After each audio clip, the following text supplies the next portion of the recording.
Hello viewers, welcome back to the commerce classes. ఈరోజు ఈ వీడియోలో మనము delegation and decentralisation of authority అనే చాప్టర్ నుంచి పవర్ అనే టాపిక్ డిస్కస్ చేయబోతున్నాం. పవర్ యొక్క మీనింగ్ ఏంటి, పవర్ యొక్క సోర్సెస్ ఏంటి, అండ్ అథారిటీ అండ్ పవర్కి డిఫరెన్స్ ఏంటో మనము ఈ వీడియోలో డిస్కస్ చేస్తాం. So let's get into our topic. So ఇప్పుడు మనము మీనింగ్ ఆఫ్ పవర్ డిస్కస్ చేద్దాం. సో మీనింగ్ ఆఫ్ పవర్ వచ్చేసి power is the capacity to influence the behaviour of others. So power అంటే ఏంటి, మనకున్న కెపాసిటీ, అథారిటీ కాదు, capacity, మనకున్న skills, capacity, మనం వేరే వాళ్ళ బిహేవియర్ని చేంజ్ చేయగలగాలి మన మాటలతో, మన బిహేవియర్తో. సో ఏదో ఒక విధంగా అప్పుడు మనకి పవర్ ఉన్నట్టు అన్నమాట. సో పవర్ అనేది మనకున్న కెపాసిటీ, ఆ కెపాసిటీతో మనం ఏం చేయగలగాలి, వేరే వాళ్ళ బిహేవియర్ని ఇన్ఫ్లుయెన్స్ చేయగలగాలి. సో అది మంచిగైనా చెడైనా వేరే వాళ్ళ బిహేవియర్ని ఇన్ఫ్లుయెన్స్ చేయగలిగితే మనకి పవర్ ఉన్నట్టు అనమాట. So power is not necessarily the corollary of authority. So power అనేది not a corollary of authority. So అన్నిసార్లు పవర్ అనేది అథారిటీ ఉండడం వల్లనే వస్తుంది అని కాదు. కొంతమందికి ఒక్కొక్కసారి అథారిటీ అంటే రైట్స్ లేకున్నా కానీ పవర్ ఉంటుంది. సో అది చెప్తుంది అనమాట. సో పవర్ ఉండాలి, కెపాసిటీ ఉండాలంటే నీకు రైట్స్, అథారిటీ ఉండాల్సిన అవసరం లేదు. అథారిటీ లేనప్పుడు కూడా పవర్ ఉంటుంది. So a person without any authority but still he can yield power. So a person without authority can yield the power, still he can yield the power. So power ఎట్లా ఉంటుంది, for example ఇప్పుడు authority అనేది మనకి right to command and power వచ్చేసి capacity to command. For example మేనేజర్కి right ఉంది కాబట్టి మనల్ని కమాండ్ చేస్తుండు. సో లైక్ ఇప్పుడు మేనేజర్కి ఒక రైట్ ఉంది, ఆ అర్హత ఉంది, ఎవరు పడితే వాళ్ళు వచ్చి ఒక ఆర్గనైజేషన్లో పీపుల్ని కమాండ్ చేయలేరు కదా. సో అది అథారిటీ. కానీ పవర్ అంటే ఇప్పుడు గ్యాంగ్స్టర్స్ ఉంటారు, మనకి మాఫియా వాళ్ళు ఉంటారు. సో వాళ్ళు వచ్చి ఎవరిని పడితే వాళ్ళని కమాండ్ చేయొచ్చు, ఎవరిని పడితే వాళ్ళని ఇన్ఫ్లుయెన్స్ చేయొచ్చు, మాకు డబ్బులు ఇవ్వండి అని చెప్పేసి మన బిహేవియర్ని వాళ్ళు డబ్బులు ఇచ్చేలాగా మార్చుకోవచ్చు. సో అది ఎందుకు భయపడతాం మనం, వాళ్ళకున్న పవర్ వల్ల మనము వాళ్ళకి భయపడతాము, మన బిహేవియర్ని చేంజ్ చేసుకుంటాము వాళ్ళకి కావాల్సినట్టుగా. సో అని అంటే ఇది పవర్. అది ఆర్గనైజేషన్లో మేనేజర్స్కి ఉండేది అథారిటీ. సో అథారిటీతో పాటు కూడా పవర్ వస్తుంది, కానీ అథారిటీ ఉంటేనే పవర్ వస్తుంది అని కాదు, అథారిటీ లేకపోయినా పవర్ వస్తుంది అని చెప్పొచ్చు. బెస్ట్ ఎగ్జాంపుల్స్ వచ్చేసి మనకి మేనేజర్ అండ్ గ్యాంగ్స్టర్స్ అని చెప్పొచ్చు, లేకపోతే రౌడీస్ అని చెప్పొచ్చు. సో అట్లా అనమాట.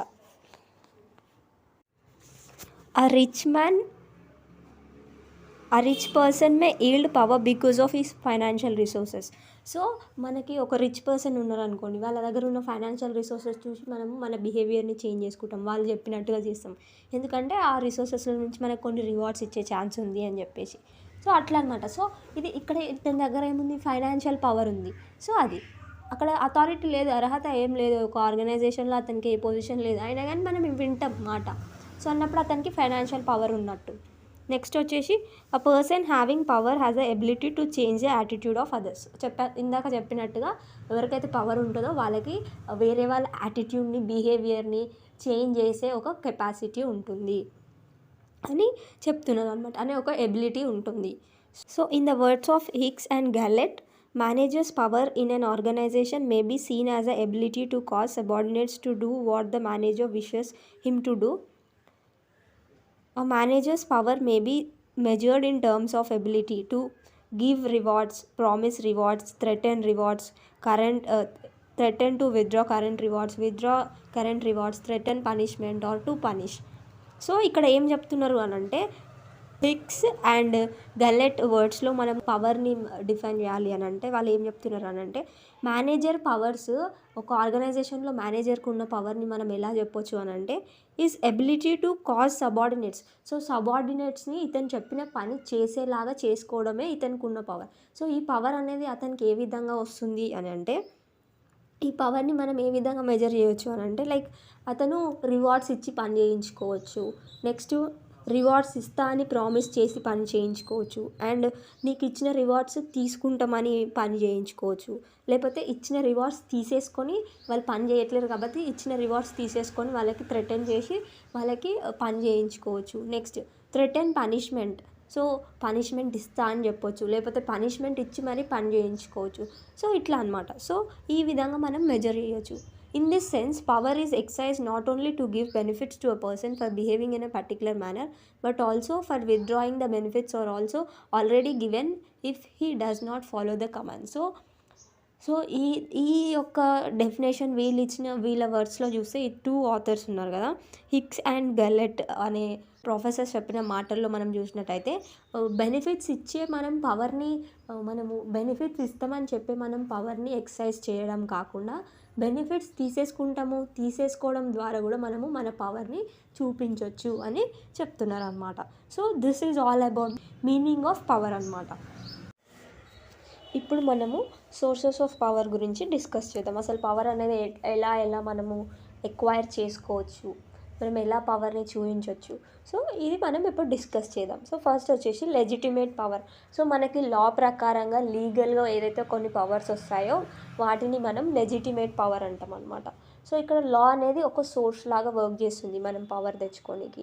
సో ఫర్ ఎగ్జాంపుల్ ఒక ఆర్గనైజేషన్లో ఇప్పుడు మేనేజర్స్ ఉంటారు కదా, సో వాళ్ళకి ఆ పవర్ అనేది లీగల్గా వచ్చింది. సో ఫార్మల్ పవర్ అని చెప్పొచ్చు అనమాట. సో ఈ పవర్ అనేది అథారిటీతోని కూడుకొని వచ్చింది. సో ఒక రైట్ వల్ల వచ్చిన పవర్ని మనము legal power or legitimate power అని చెప్పొచ్చు అనమాట. సో లీగలీ వాళ్ళకి ఒక రైట్ ఉంది కమాండ్ చేయడం కోసం, అండ్ ఇంకా వాళ్ళకి పవర్స్ కూడా ఉన్నాయి మన బిహేవియర్ని ఇన్ఫ్లుయెన్స్ చేయడం కోసం అన్నప్పుడు. సో ఇది లెజిటిమేట్ పవర్ అనమాట. Next reward power. సో ఒక్కొక్కసారి మనము రివార్డ్స్ ఇస్తాము అని చెప్పేసి, ఫర్ ఎగ్జాంపుల్ ఇప్పుడు ఒక ఇంట్లో కొంతమంది ఉంటారు, చిన్నపిల్లలు ఉంటారు, వాళ్ళకి పని చెప్తే చెయ్యరు, మదర్స్ పని చెప్తే చెయ్యరు అనుకుందాం ఒకసారి ఫర్ ఎగ్జాంపుల్. సో అప్పుడు ఏం చేస్తాం, మేము మీకు చాక్లెట్స్ ఇస్తాము అని అంటే రివార్డ్ ఇస్తాము అని చెప్తే సో వాళ్ళు వెంటనే పోయి ఆ పని చేస్తారు. సో అక్కడ ఉన్న బాటిల్ ఇక్కడ తీసుకురానంటే ఇమీడియట్గా తీసుకొస్తారు. సో ఏం చేస్తున్నారు ఇక్కడ, రివార్డ్ ఇస్తాము అని చెప్పేసి వాళ్ళ బిహేవియర్ని ఇన్ఫ్లుయెన్స్ చేస్తారు అనమాట. సో అట్లా రివార్డ్స్ ఇస్తాము అని చెప్పి లైక్ ప్రామిస్ చేసి ఒకరి బిహేవియర్ని ఇన్ఫ్లుయెన్స్ చేస్తే దాన్నే రివార్డ్ పవర్ అంటాం అనమాట. నెక్స్ట్ వచ్చేసి కోయిసివ్ పవర్ అంటాం అనమాట. దీన్ని ఏంటి అని అంటే బెదిరింపు చర్యలు చేసి భయపెట్టి ఒకరిపైన పవర్ని మనము ఎక్సర్సైజ్ చేసే దాన్ని కోయిసివ్ పవర్ అంటాం అనమాట. సో ఫర్ ఎగ్జాంపుల్ ఇప్పుడు ఇందాక చెప్పినట్టుగా మనకి గ్యాంగ్స్టర్స్ ఉంటారు. సో వాళ్ళెవరో కూడా మనకు తెలియదు, వాళ్ళకి ఏ రైటు లేదు మనల్ని కమాండ్ చేయడానికి. కాకపోతే వాళ్ళ దగ్గర ఉన్న గన్స్, వాళ్ళు భయపెట్టేతనం చూసి మనము వాళ్ళకి డబ్బులు అడిగితే డబ్బులు ఇవ్వడానికి కూడా రెడీగా ఉంటాం. డబ్బులు అడిగితే డబ్బులు ఇస్తాం, గోల్డ్ అడిగితే గోల్డ్ ఇస్తాం. ఫర్ ఎగ్జాంపుల్ ఇప్పుడు థీవ్స్ ఉంటారు రోడ్ పైన, మిమ్మల్ని చంపేస్తాము అని చెప్తే వాళ్ళు భయపెడుతున్నారు మనల్ని. సో అన్నప్పుడు థ్రెటన్ చేస్తున్నారు మనల్ని అన్నప్పుడు మనము గోల్డ్ అవి ఉంటే ప్రాణమే ఎక్కువ మనకి ఇవి అన్నిటికన్నా అని చెప్పేసి మనము ఇచ్చేస్తాం. సో అట్లా అదే కంపెనీ ఆర్గనైజేషన్లో అయితే కోహెసివ్ మెథడ్స్ ఎలా యూజ్ చేస్తారు మేనేజర్స్ అంటే, నేను జాబ్లో నుంచి తీసేస్తా, నీకు పనిష్మెంట్ ఇస్తా అని థ్రెటన్ చేయడం, పనిష్మెంట్ ఇవ్వడం. సో ఇట్లాంటివన్నీ చేసినప్పుడు అతనికి కోహెసివ్ పవర్ ఉన్నట్టు అనమాట. సో ఇప్పుడు మేము ఏం జాబ్లో నుంచి తీసేస్తామని అంటే, ఇప్పటివరకు సరిగా పనిచేయని ఒక ఎంప్లాయీ సరిగా పనిచేస్తారు కదా అంటే వాళ్ళ బిహేవియర్ ఇన్ఫ్లుయెన్స్ అవుతుంది కదా. సో అందుకనే ఇది కోహెసివ్ పవర్ అనమాట, కోహెసివ్ పవర్ అంటాం అనమాట. సో నెక్స్ట్ వచ్చేసి ఎక్స్పర్ట్ పవర్. సో ఎప్పుడైతే ఒక పర్సన్కి నాలెడ్జ్ ఉంటుందో, ఒక పర్సన్కి అంతా తెలుసు అని వేరే వాళ్ళు నమ్ముతారో అప్పుడు ఆ పర్సన్ చెప్పిన మాట వేరే వాళ్ళు ఖచ్చితంగా వింటారు అనమాట. సో అతని ఎక్స్పర్టైజ్ని నమ్మి అతనికి మనము ఇన్ఫ్లుయెన్స్ అవుతున్నాం, అతను చెప్పిన మాటలకి మనం ఇన్ఫ్లుయెన్స్ అవుతున్నాం ఇక్కడ. సో అన్నప్పుడు this is called as expert power. So ఒకరికి ఉన్న నాలెడ్జ్ ఎక్స్పర్ట్కి నమ్మి వాళ్ళు చెప్పింది విని మనం బిహేవియర్ని చేంజ్ చేసుకుంటున్నాం ఇక్కడ. సో వాళ్ళు చెప్పింది నమ్మి మనము బిహేవియర్ని చేంజ్ చేసుకుంటున్నాం కాబట్టి సో అప్పుడు వాళ్ళకి మనము ఎక్స్పర్ట్ పవర్ ఇచ్చినట్టు అనమాట. సో వాళ్ళకు ఒక పవర్ ఉంది, ఆ పవర్ దేని నుంచి వచ్చింది, వాళ్ళకున్న ఎక్స్పర్టైజ్ నుంచి వచ్చింది కాబట్టి సో ఆ ఇన్ఫ్లుయెన్స్ చేసే కెపాసిటీ వాళ్ళకున్న నాలెడ్జ్ స్కిల్స్ని బట్టి వచ్చింది కాబట్టి సో దాన్ని మనము ఎక్స్పర్ట్ పవర్ అంటాం అనమాట. So this is all about the 4 sources of power. First is legitimate power, లీగల్గా వస్తుంది. Second is reward power, rewards ఇస్తామని చెప్పి పవర్ ఎక్సర్సైజ్ చేస్తారు. థర్డ్ వన్ వచ్చేసి కోహెసివ్ పవర్ అని అంటే బెదిరింపు చర్యలు ఇట్లాంటివన్నీ చేసి ఫోర్స్గా వాళ్ళతో పని చేయించుకోవాలనుకుంటారు, థ్రెటన్ చేస్తారు.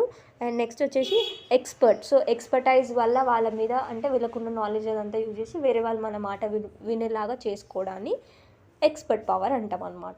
So this is all about the sources of power. So మనం ఇప్పుడు వచ్చేసి like differences between authority and power discuss చేద్దాం. So let's discuss the differences. So first వచ్చేసి బేసెస్ వచ్చేసి కమాండ్. సో కమాండ్ అని అంటే ఏంటి, వేరే వాళ్ళకి ఇన్స్ట్రక్షన్స్ ఇవ్వడం, వేరే వాళ్ళని డైరెక్ట్ చేయడం. సో ఇదంతా కమాండ్. సో ఇప్పుడు మనకి అథారిటీ అనేది మనకి రైట్ ఇస్తుంది కమాండ్ చేయడానికి, ఒక అర్హత ఇస్తుంది. ఎవరు పడితే వాళ్ళు ఆర్గనైజేషన్లో వచ్చేసి ఎంప్లాయీస్ని కమాండ్ చేయలేరు కదా. సో అట్లా అనమాట. సో అథారిటీ అనేది రైట్ టు కమాండ్, పవర్ అనేది క్యాపబిలిటీ టు కమాండ్. సో ఒక్కొక్కసారి మనకి రైట్ ఉన్నా కానీ ఒక్కొక్కసారి మనము పీపుల్ని ఇన్ఫ్లుయెన్స్ చేయలేకపోవచ్చు. వాళ్ళు మనం చెప్పిన మాట వినేలాగా మనం వాళ్ళని చేయలేకపోవచ్చు, వాళ్ళ బిహేవియర్ని చేంజ్ చేయలేకపోవచ్చు.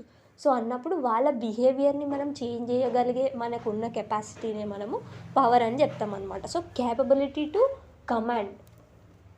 నెక్స్ట్ వచ్చేసి exercise. So authority is exercise because of position in the organisation, but power is exercise because of person అనమాట.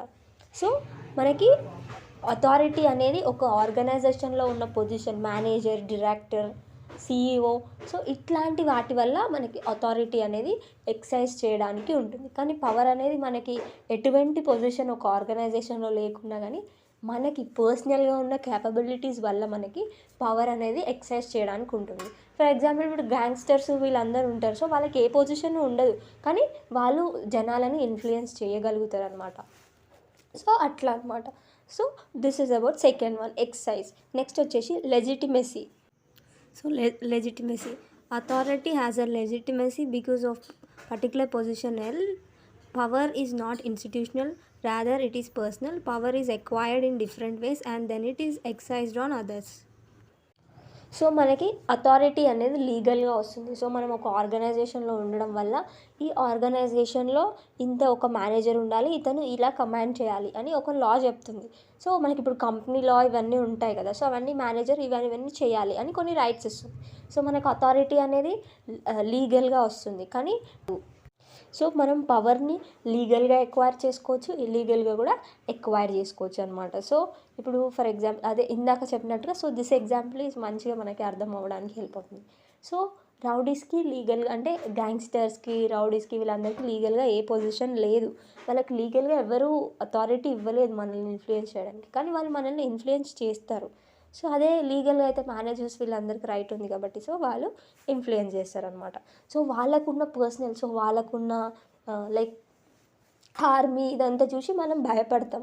సో అందుకనే వాళ్ళ పర్సనల్ క్యాపబిలిటీస్, తర్వాతకి వాళ్ళకున్న ఫైనాన్షియల్ రిసోర్సెస్, దీనివల్ల వాళ్ళు పవర్ని ఎక్సైజ్ చేయడం జరుగుతుంది. లీగల్గా అయితే సో వాళ్ళకున్న పొజిషన్ వల్ల వాళ్ళకి ఆ రైట్స్ అనేవి వస్తాయి అథారిటీ అంటే. So this is about legitimacy.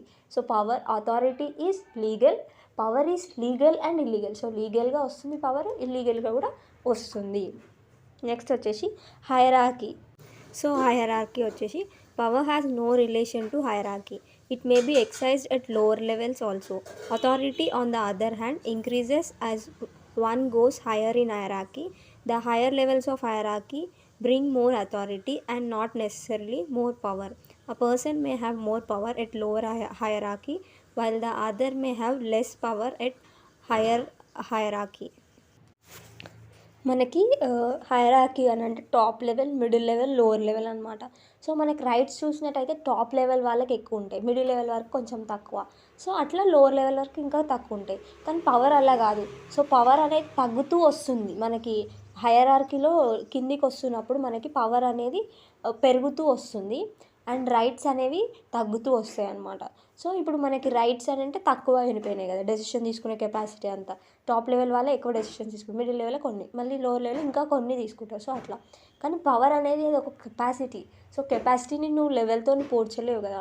So అట్లా అంటే ఫర్ ఎగ్జాంపుల్ టాప్ లెవెల్ వాళ్ళు లోవర్ లెవెల్ ఎంప్లాయీస్ని ఇన్ఫ్లుయెన్స్ చేయలేకపోవచ్చు, ఎందుకంటే వాళ్ళకి ఏం తెలియదు వాళ్ళ గురించి. ఏం చెప్తే వాళ్ళు ఇన్ఫ్లుయెన్స్ అవుతారో తెలియదు. మిడిల్ లెవెల్ వాళ్ళకు కూడా కొంచెం తెలియకపోవచ్చు. ఆఫ్కోర్స్ టాప్ లెవెల్తో పోలిస్తే కొంచెం ఎక్కువనే తెలుస్తుంది. కానీ లోవర్ లెవెల్లో వచ్చేసరికి ఇన్ఫ్లుయెన్స్ చేసే కెపాసిటీ ఎక్కువ ఉంటుంది. సో ఎందుకనంటే వాళ్ళకి రిలేషన్షిప్ అనేది బాగుంటుంది, ఎందుకంటే వాళ్ళు కమ్యూనికేట్ చేసుకుంటూ ఉంటారు కాబట్టి. సో క్లోజర్గా ఉంటారు కాబట్టి సో వాళ్ళకి తెలుస్తుంది ఎలా చెప్తే వీళ్ళు వింటారని.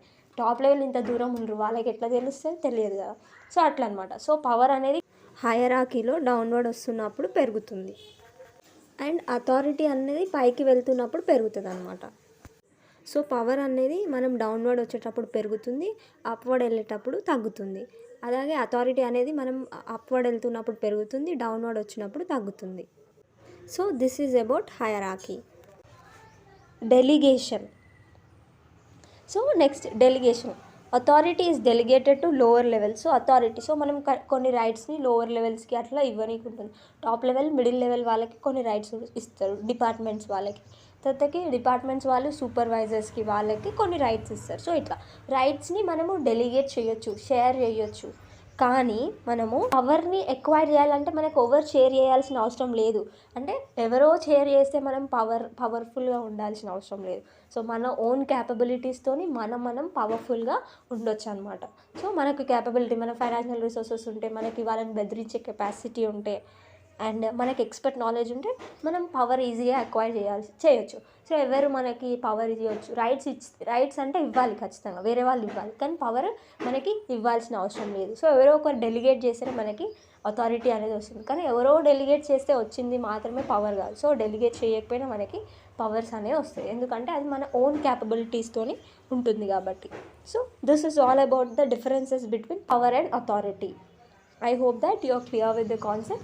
If you have liked my explanation, please like, share and subscribe. Thanks for watching.